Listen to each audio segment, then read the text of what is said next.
أرجو رضاك يا أنت الرحيم يا هبني عطاك يا أنت الكريم منك العطاء يا أنت العظيم يا فيك الرجاء يا أنت الحليم.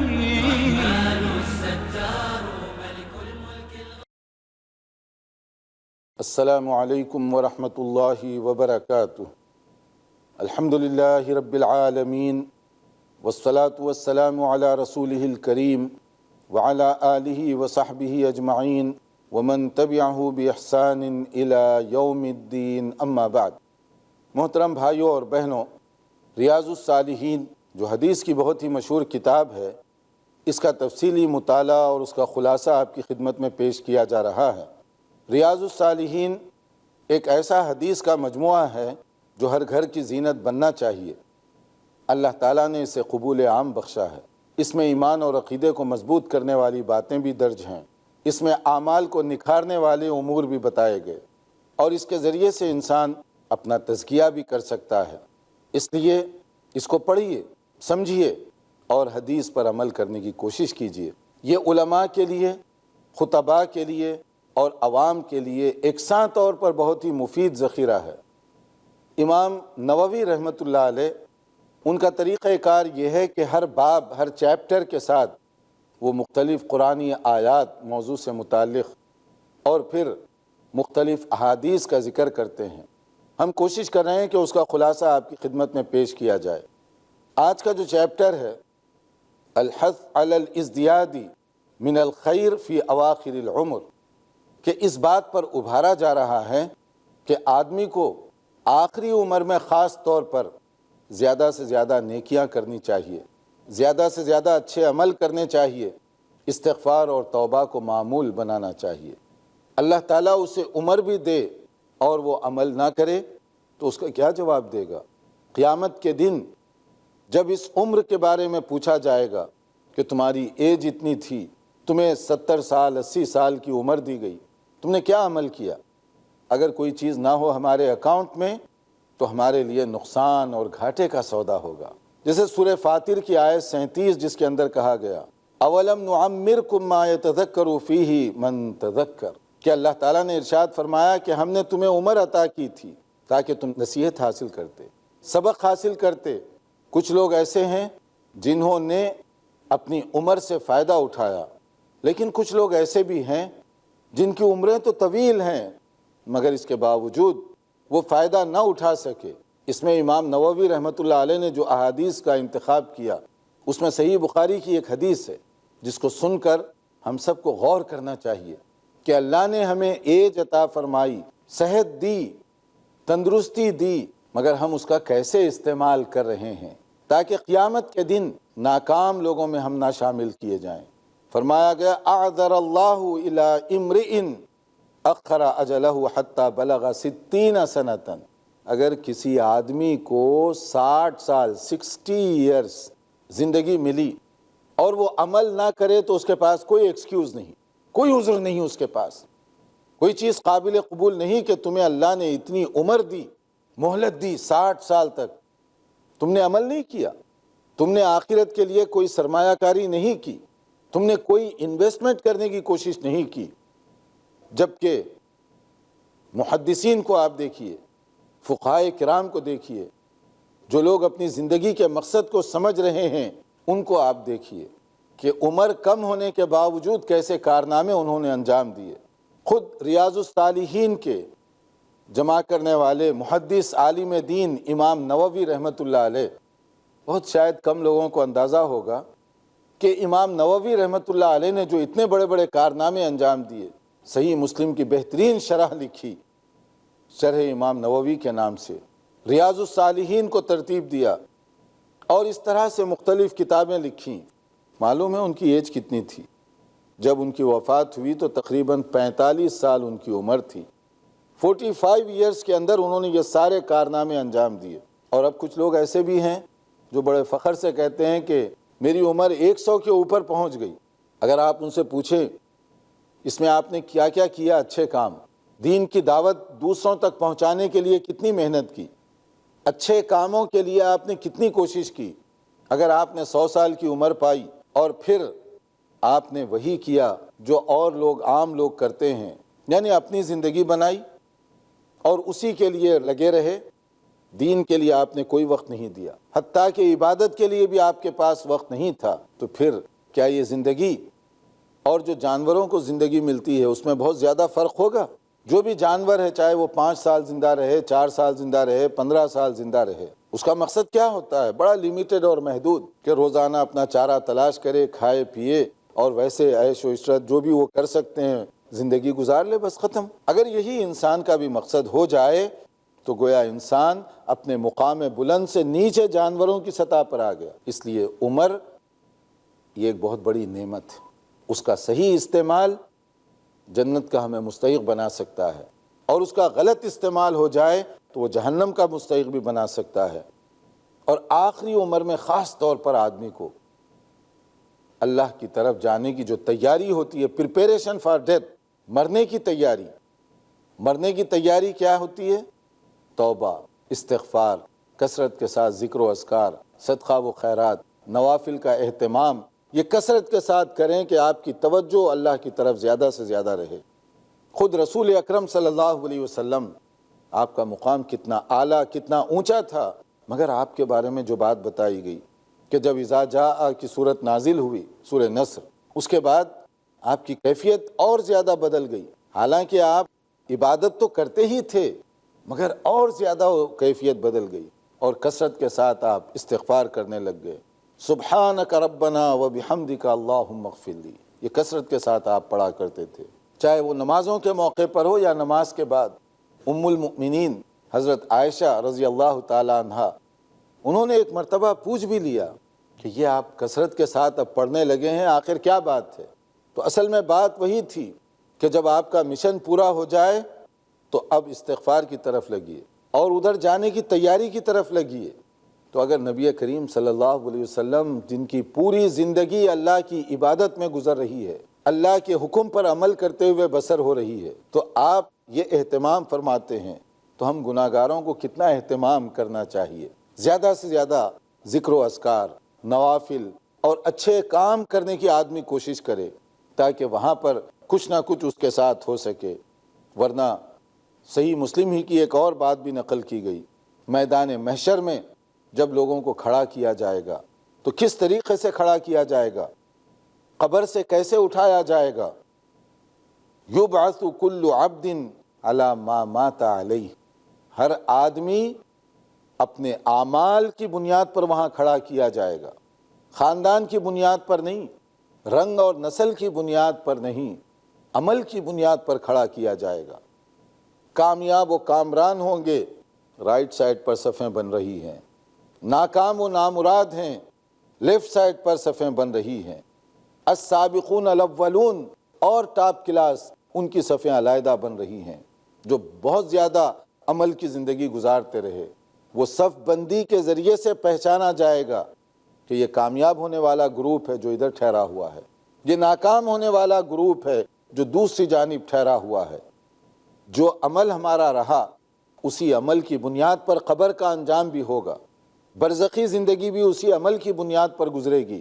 اگر بامقصد زندگی گزارتے رہے تو قبر کی زندگی، برزخ کی زندگی اطمینان سے گزرے گی، اور اگر غلط زندگی گزارتے رہے تو یہیں سے سلسلہ شروع ہو جائے گا عذاب کا، یہیں سے سلسلہ شروع ہو جائے گا تکلیف کا، اور اس کے بعد میدان محشر میں، اور پھر اس کے بعد آخری انجام جہنم کی شکل میں. تو اس لیے آدمی کو کوشش کرنی چاہیے کہ اپنی زندگی میں بہتر سے بہتر کام کرے، اور خاص طور پر اگر اس کی عمر ہو چکی ہے، جس کو ہم لوگ کہتے ہیں ریٹائرمنٹ ایج، کہ وظیفے کی عمر جو تقریباً 60 سال اور اس کے دوران سے شروع ہوتی ہے، اس میں تو آدمی کو اور زیادہ محنت کرنی چاہیے اور زیادہ عبادت کرنی چاہیے. اس کے بعد ایک نیا چیپٹر ہے کہ خیر کے کام کرنے کے مختلف انداز ہیں. کثرت طرق الخیر، نیکیاں کمانے کے اللہ تعالیٰ نے بہت سارے اسباب اور ذرائع بنا دیے ہیں تاکہ ہر قسم کا آدمی بھرپور فائدہ اٹھا سکے. اگر مان لیجئے کہ صرف تلاوت قرآن میں فائدہ لکھ دیا جاتا تو بہت سارے لوگ محروم ہو جاتے۔ اگر صرف حج کا لکھ دیا جاتا کہ جو آدمی نوافل کثرت کے ساتھ حج کرے گا اسے ہی ثواب ملے گا تو غریب نادار وہ محروم ہو جاتے۔ اگر کہہ دیا جاتا کہ نفل روزے کوئی رکھے گا تو اسی میں اس کو ثواب ملے گا، جو صحت مند نہ ہو وہ محروم ہو جاتا۔ تو اللہ تعالیٰ نے ایسے اسباب اور ذرائع مقرر فرمائے ہیں، ہر آدمی ہر سطح پر اس سے فائدہ اٹھا سکتا ہے۔ نیکیاں کمانے کے بہت سے راستے ہیں، بہت سے طریقے ہیں، لیکن اس میں شوق کی ضرورت، اس میں جذبے کی ضرورت ہے۔ جس آدمی کے اندر وہ شوق اور جذبہ ہوگا وہی اس سے فائدہ اٹھائے گا۔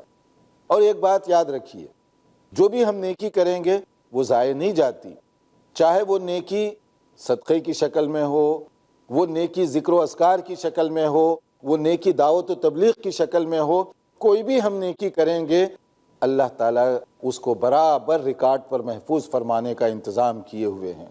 وہ ریکارڈ ہو رہا ہے اور اس کا فائدہ ہمیں پورا پورا ملے گا، جیسے سورہ بقرہ کی آیت 215 جس میں کہا گیا وَمَا تَفْعَلُوا مِنْ خَيْرٍ فَإِنَّ اللَّهَ بِهِ عَلِيمٌ۔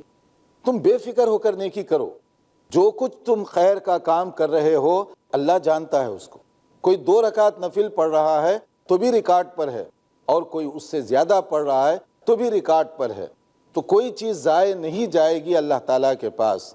فَمَن يَعْمَلْ مِثْقَالَ ذَرَّةٍ خَيْرًا يَرَهُ وَمَن يَعْمَلْ مِثْقَالَ ذَرَّةٍ شَرًّا يَرَهُ۔ ذرہ برابر بھی خیر کا کام کریں گے ریکارڈ میں ہے، اور ذرہ برابر بھی شر کا کام کرو گے، برائی کا کام، وہ بھی ریکارڈ میں ہے، اس کا نقصان اٹھانا پڑے گا۔ ناظرین دیکھتے رہیے پروگرام، ایک مختصر وقفے کے بعد انشاءاللہ حاضر ہوں گے۔ أنت الكريم ومنك العفو يا ناظرین وقفے سے پہلے ہم بتا رہے تھے کہ نیکیاں کمانے کے لیے اللہ تعالیٰ نے مختلف ذرائع پیدا فرما دیے ہیں۔ ہر آدمی چاہے غریب ہو امیر ہو، ہر آدمی اس سے فائدہ اٹھا سکتا ہے، کوئی اس کی پابندی نہیں ہے۔ نیکیوں کے بڑے مختلف انداز اور بڑے مختلف طریقے ہیں۔ ہر آدمی کو کوشش کرنی چاہیے کہ زیادہ سے زیادہ نیکی کرے۔ جو بھی میں ذرہ برابر بھی نیکی کر رہا ہوں پورا پورا اس کا ثواب ملے گا، اور جو ذرہ برابر بھی اگر میں کوئی برائی کروں گا پورا نقصان مجھے اس کا اٹھانا پڑے گا۔ جیسے صحیح مسلم کی ایک حدیث نقل کی گئی صلاۃ الضحیٰ کے بارے میں، چاشت کی نماز جو ہے اس کے حوالے سے کہا گیا کہ ہر آدمی کے جسم پر مختلف ایک ایک پور کے عوض میں اس کو صدقہ کرنے کی ضرورت ہے، اس کو نیکی کرنے کی ضرورت ہے۔ اب انسان کے جسم میں اتنے موڑ، اتنے پور ہیں، اتنی ہڈیاں اور اتنی رگیں ہیں کہ کہاں کہاں ہم صدقہ کریں، کس کس طریقے سے نیکی کریں۔ نبی کریم صلی اللہ علیہ وسلم نے اس کا ایک اور آسان طریقہ بتا دیا، کیونکہ یہ چیز تو ممکن نہیں ہے نا کہ ہر پور کے عوض میں ہم کوئی نیکی کریں ہر دن۔ تو اللہ تعالیٰ نے دین کو آسان بنایا، نیکیاں کمانے کے راستے بہت بنا دیے تاکہ زیادہ سے زیادہ بندے اس میں حصہ لے سکیں۔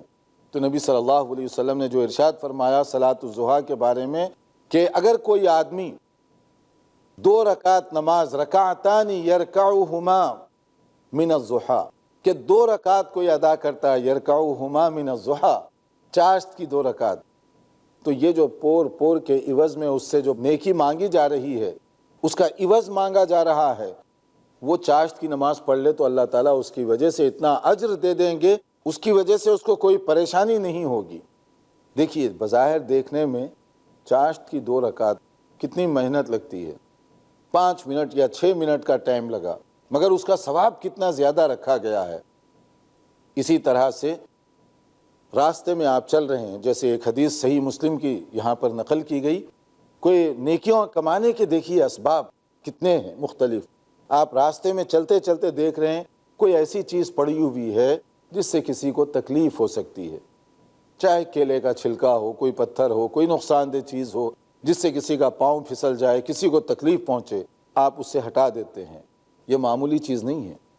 اماطۃ الاذی عن الطریق صدقہ، کہ راستے سے تکلیف دینے والی چیز کو ہٹانا یہ بھی صدقہ کرنے کے برابر ہے، یہ بھی نیکی کا کام ہے۔ اور برے اعمال بھی اسی طرح کے ہیں۔ بعض اوقات ہم محسوس نہیں کرتے. جیسے اسی حدیث کے اندر کہا گیا کہ اگر مسجد میں آپ کوئی گندگی پھیلا دیتے ہیں, کوئی تھوک دیتا ہے اور اس کی صفائی نہیں کرتا, تو یہ سخت ناپسند ہے اللہ تعالیٰ کے پاس. ویسے آدمی کو صاف ستھرا رہنا بھی چاہیے, جگہ اور علاقے کو بھی صاف ستھرا رکھنے کا اہتمام کرنا چاہیے. اس کے بجائے اگر آپ گندگی کو پھیلائیں تو آپ گناہ کر رہے ہیں, آپ وہاں غلطی کر رہے ہیں. جیسے مثال کے طور پہ آپ کوئی چمن میں چلے گئے, کوئی گارڈن میں چلے گئے, کوئی پارک میں چلے گئے, اور وہاں آپ ایسی جگہ پر بیٹھ کر پیشاب وغیرہ کر دیتے ہیں جس سے لوگوں کو اذیت پہنچے, تکلیف ہو, تو وہ آپ نے غلط کام کیا, گناہ کا کام کیا, کیونکہ آپ کی وجہ سے لوگوں کو تکلیف پہنچ رہی ہے. اسی طرح سے کوئی آدمی راستے میں کوڑا کرکٹ کچرا وغیرہ پھینک دیتا ہے تو آپ غلط کام کر رہے ہیں, اور دور کرتا ہے کوئی آدمی تو آپ نیکی کا کام کر رہے ہیں, آپ کو اس کی وجہ سے ثواب ملے گا. جیسے صحیح مسلم کی ایک حدیث میں بتایا گیا کہ لا تحقرن من المعروف شیئا, بھلے اور خیر کے کاموں میں کسی چیز کو معمولی مت سمجھو. دیکھنے میں یہ چیز معمولی لگتی ہے, مگر کل قیامت کے دن یہ نیکی جہنم کی آگ کو ٹھنڈا کرنے کا ذریعہ بھی بن سکتی ہے. جو نیکی کرنے کا موقع ملا کرتے چلے جائیے. حتیٰ کہ جیسے کہا گیا وَلَوْ أَن تَلْقَى أَخَاكَ بِوَجْهٍ طَلِيقٍ, اگر آپ اپنے بھائی سے صرف مسکرا کر بات کریں, کوئی سامنے آ گیا دوست آپ کا جاننے والا, یا ویسے ہی آپ صرف مسکرا کر دو جملے اس کے سامنے بولتے ہیں, یہ بھی نیکی کرنے کا کام ہے. ورنہ ویسے الٹا بھی ہے. یہاں پر بہت سارے لوگ ایسے ہیں جو کسی کو دیکھتے ہیں تو اپنا دامن بچاتے ہیں, اپنا چہرہ پھیر لیتے ہیں, اور ان کے چہرے پر ناگواری کے آثار دکھائی دیتے ہیں, جیسے ایک مصیبت آ رہی ہے, ایک بلا آ رہی ہے. یعنی مطلب یہ ہے کہ حدیث میں تو یہ بتایا جا رہا ہے کہ کسی سے ملاقات کرو تو مسکرا کر, ہنس کر. ہمارا انداز جو ہے اسمائلنگ کا ہونا چاہیے. اس کے بجائے جو ہے اگر آپ مسکرانے کے بجائے اپنے چہرے پر ایسے ناگواری کے تاثرات پیدا کر رہے ہیں تو آپ چاہتے ہیں کہ اس کو محسوس کروائیں. یہ چیز اللہ تعالیٰ کو ناپسند ہے.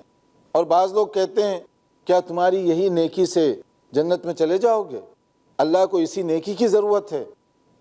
اس حدیث میں جو بات بتائی گئی صحیح مسلم کی حدیث, کسی نیکی کو تم حقیر مت سمجھو, کم مت سمجھو. بے شک اللہ کو کسی نیکی کی ضرورت نہیں ہے, نیکیوں کی تو ہمیں ضرورت ہے نا. اللہ تو مستغنی ہے, اللہ تو بے نیاز ہے, ہمیں اس کی ضرورت ہے, ہمیں اس کا اہتمام کرنا چاہیے. اور انہی نیکیوں کے لیے جو مختلف راستے بتائے گئے, دیکھیے ہمیں نیکیاں کمانے کے لیے, اس کے اندر صحیح بخاری اور صحیح مسلم کی ایک حدیث اور بتائی گئی, من غدا الی المسجد او راح اعد اللہ له فی الجنت نزلا کلما غدا او راح. اگر کوئی آدمی صبح اور شام مسجد جانے کا اہتمام کرتا ہے, روٹین بنا لیتا ہے مسجد جانے کی, تو ہر قدم اس کا جنت کی طرف لے جانے کا ذریعہ بن رہا ہے. اللہ تعالیٰ اسے جنت میں ٹھکانہ بنا رہے ہیں, اس کا گھر جنت میں تعمیر کیا جا رہا ہے کہ وہ بندہ جو جماعت کے ساتھ نماز ادا کرنے کے لیے مسجد جا رہا ہے, جنت میں اس کا گھر بنتا جا رہا ہے. اب ہم میں سے کسی کو کون کہہ سکتا ہے کہ اسے جنت میں گھر کی ضرورت نہیں ہے؟ ہم اگر کہیں کہ کوئی دنیا کے اندر ایک پلاٹ مل رہا ہے, ایک کوئی گھر بنا دے گا, ایک فلیٹ مل جائے گا, ایک شقہ مل جائے گا, تو کتنی محنت اور کوشش کرتے ہیں اس کو حاصل کرنے کے لیے. اور یہاں پر جنت میں ہمیں گھر بنایا جا رہا ہے, محل کی خوشخبری سنائی جا رہی ہے. جو آدمی صرف مسجد میں جایا کرے, یہ اس کے لیے اعزاز رکھا گیا. اسی طرح سے نیکی کمانے کی جو بات ہے جس کو ہم لوگ غور نہیں کرتے, حالانکہ اس میں اجر و ثواب بہت زیادہ رکھا ہوا ہے. جیسے صحیح بخاری اور صحیح مسلم ہی کی ایک حدیث ہے پڑوس کے بارے میں, پڑوسیوں کے بارے میں, آپ کے نیبرز کے بارے میں. پڑوسیوں کے ساتھ ہمدردی کا سلوک کیجیے, بہتر مظاہرہ کیجیے اخلاق کا, پڑوسیوں کی مدد کرنے کی آپ کوشش کیجیے. حتیٰ کہ دیکھیے رسول اکرم صلی اللہ علیہ وسلم نے جو ارشاد فرمایا, یا نساء المسلمات لا تحقرن جارہ لجارتها, کوئی پڑوسن اپنی پڑوسی عورت کو حقیر نہ سمجھے, اور نہ ایک دوسرے کے ساتھ تعلقات کو آپ حقارت سے ٹھکرا دیں. نہیں, تعلقات کو مضبوط کرنے کے ذرائع تلاش کیجیے, ہمدردی کے ذرائع تلاش کیجیے. اس کے لیے کہا گیا ولو فرسن انشاتن، کہ اگر آپ کوئی بڑا گفٹ نہیں دے سکتے تو بکری وغیرہ جو ہے اس کا اگر کبھی پاؤں بھی پکا ہوا ہو، یعنی اگر آپ کے گھر میں پائے پکے ہوئے ہیں، اس کی نہاری بنی ہوئی ہے، بظاہر دیکھنے میں یہ کوئی بہت بڑی بھاری ڈش نہیں ہے، بظاہر دیکھنے میں یہ معمولی سی چیز ہے، مگر آپ اپنے پڑوسیوں کے تعلقات کو برقرار رکھنے کے لیے اگر یہ معمولی ڈش بھی اس کو تحفے میں بھیجتے ہیں، اس کو حقیر مت سمجھیے، آپ بھی اس کا متبادل کوئی نہ کوئی اس کو بھیجیے، کیونکہ یہ تحفوں کے ذریعے سے، گفٹ ایکسچینج کرنے کے ذریعے سے محبت میں اضافہ ہوتا ہے، تعلقات میں مضبوطی آتی ہے۔ اس لیے کہا گیا کہ تم اگر تحفے ایک دوسرے کو دیا کرو تو محبت پیدا ہوگی۔ اب دیکھیے، پڑوسیوں کے حقوق کے بارے میں یہ بات ذرا ذہن میں رکھیے۔ پہلے کسی زمانے میں عام طور پر یہ ہوا کرتا تھا کہ کہیں کبھی گھر میں کوئی اچھا سالن بن جائے، کوئی عمدہ کھانا بن جائے تو خود کھانے سے پہلے کچھ نہ کچھ حصہ پڑوسیوں کو دیا کرتے تھے، حالانکہ وہ غربت کا زمانہ تھا، لیکن دل میں تونگری تھی، ایک دوسرے کی محبت تھی۔ مگر آج کل حالات کچھ ایسے بدلتے جا رہے ہیں کہ تونگری تو آ گئی، دولت کی کثرت ہے، ریل پیل ہے، اس میں اب کوئی ایسا پہلو نہیں ہے کہ کھانا پکا اور آپ پڑوس میں بھیج رہے ہیں۔ حالانکہ نبی صلی اللہ علیہ وسلم نے یہاں جو ارشاد فرمایا اس کو سامنے رکھیں کہ اگر معمولی سالن بھی بنا ہوا ہو، کوئی معمولی کھانا بھی ہو تو آپ اس کو بھیجیں۔ نیکیاں کمانے کے راستے جو بتائے گئے صحیح بخاری اور مسلم کے اندر، اللہ تعالیٰ کو کس کی کون سی ادا کب پسند آئے گی ہم کہہ نہیں سکتے۔ ایک آدمی، نبی صلی اللہ علیہ وسلم نے ارشاد فرمایا، کہیں سفر کرتے ہوئے جا رہا تھا، پیاسا ہو گیا، شدید پیاس، تو دیکھا کہ ایک کنواں ہے، وہ کنویں میں اترا اور پانی لیا۔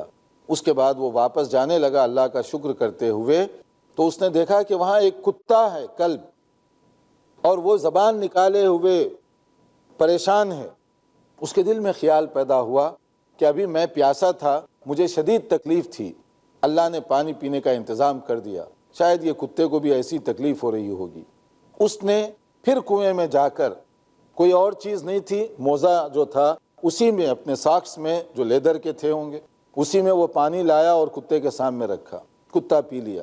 بظاہر دیکھنے میں یہ معمولی سی نیکی ہے، مگر یہ نیکی اس کو جنت میں لے جانے کا ذریعہ اور سبب بن گئی۔ صحابہ کرام کو بڑا تعجب ہوا، انہوں نے پوچھا کہ یہ جو چوپائے ہیں، مویشی ہیں، کیا ان کی وجہ سے بھی کوئی ثواب مل سکتا ہے، ان کے ساتھ اچھا سلوک کیا جائے؟ تو نبی صلی اللہ علیہ وسلم نے فرمایا، فی کل کبد رطبۃ اجر، ہر وہ جان جس کے اندر زندگی ہے، اگر آپ اس کے ساتھ بھلا سلوک کریں گے اس کا ثواب بھی آپ کو برابر ملے گا۔ دیکھتے رہیے پروگرام، انشاءاللہ تعالی مزید معلومات کے ساتھ آئندہ حاضر ہوں گے۔ والسلام علیکم ورحمۃ اللہ وبرکاتہ۔